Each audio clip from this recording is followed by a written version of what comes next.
card this year. Yeah. I don't think. What do you think about the Suns in general? Because they had a pretty big story that I don't know how much it affects the players in the offseason go on, but I'm more looking at Game 7. That's as historic of a collapse in one single game that we've ever seen from a really good team. Yeah.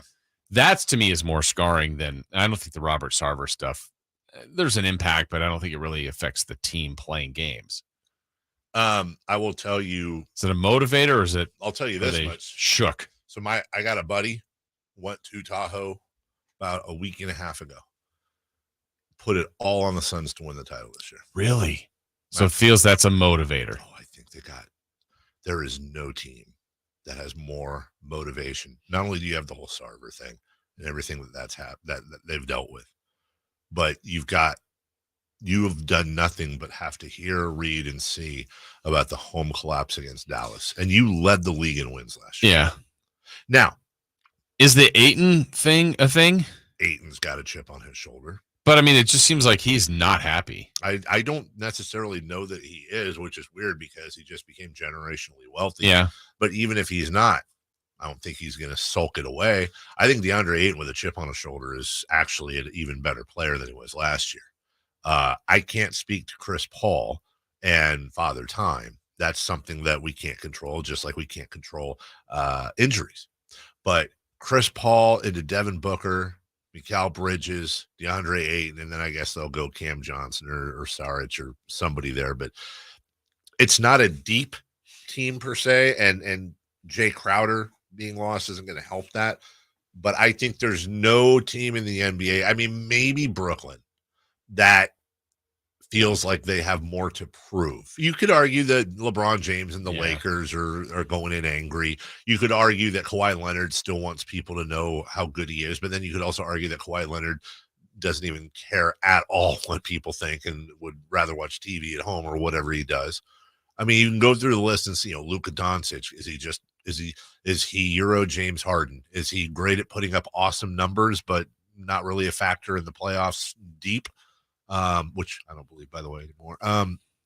There's a lot of storylines in there, but I think Phoenix is going to be highly motivated this year. Motivated this year. So you pick that they recover, they regroup, use that as, I mean, obviously they were great 2 years ago, 1 seed, 2 wins away from winning it all. Last year, things were going in a good direction, and I really wanted to see them play the Warriors. Same. And then obviously they bow out in the 7th game, and then we get Dallas and the Warriors. Well, remember going into last year's playoffs, the Warriors and Suns, that was possibly your NBA Finals. Oh, yeah. Like that was maybe the two. And then, oh my God, if Memphis gets in there and they're an upstart, like those 3 teams are crazy. There's so much going on this year. Denver's got Porter Jr. back, Jamal Murray back, Kawhi Leonard comes back, Ben Simmons. I mean, we've talked about this before. I don't remember being this excited. I'm super excited about New Orleans and what they're doing down there. I don't remember being this excited for non-Kings NBA in a long, long time, because there are so many storylines. How is Atlanta going to do with Trae Young and what's his name from DeJounte Murray? Thank you. What is that doing? What is James Harden, Slim Fast James Harden going to do in Philly with Daryl Morey's job likely on the line? And then you have the Sacramento Kings. A longtime friend called me yesterday and said, "Listen, what's the lowdown, man? Like, what's going to happen with the Kings?" And we'll get to this more obviously next week, but I'll keep saying what I think. I think the Kings are going to back into the play-in this year. I truly, truly do. I honestly am incredibly confident that Portland, Houston, Oklahoma City, Utah, they're Wembanyama. And just the odds would tell you, and you hope it's not the Kings, but the odds would tell you, and you don't want this, one of the teams at least ahead of the Kings, there's going to be some sort of devastating injury that happens to a key player. It happens every single year, and they're going to say, yeah, we're going to punt. We're punting on the season. And I think by default, I don't know if the Kings will be much better record-wise than they were last year, although I think they will. But I think in the end, we're going to be looking up and seeing the King. I think the biggest argument we're going to have this year, and mark my words, it will happen, is come April as we get into playing. Kings fans are going to be arguing with each other if it counts. That's going to be the biggest argument this year. That's going to be the big negative, air quotes, this year. It doesn't count. It's a play-in. Right. Well, you still have the opportunity, though, to get in the playoffs if you win in your play-in.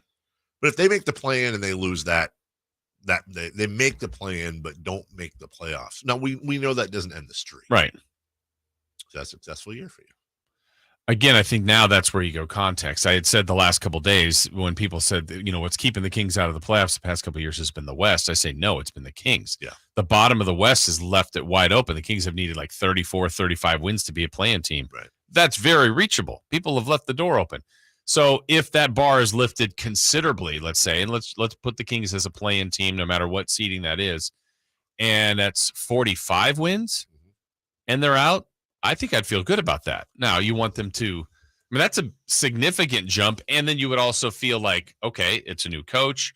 You obviously would have developed some other talent. I'm assuming Keegan looks good in that. Fox handles this. Sabonis, you're going in the right direction.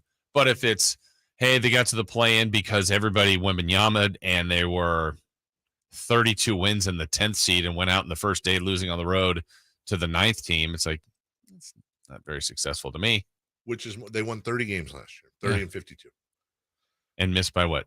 3 games? Missed by 4 games. 4 games. More successful season, in your opinion?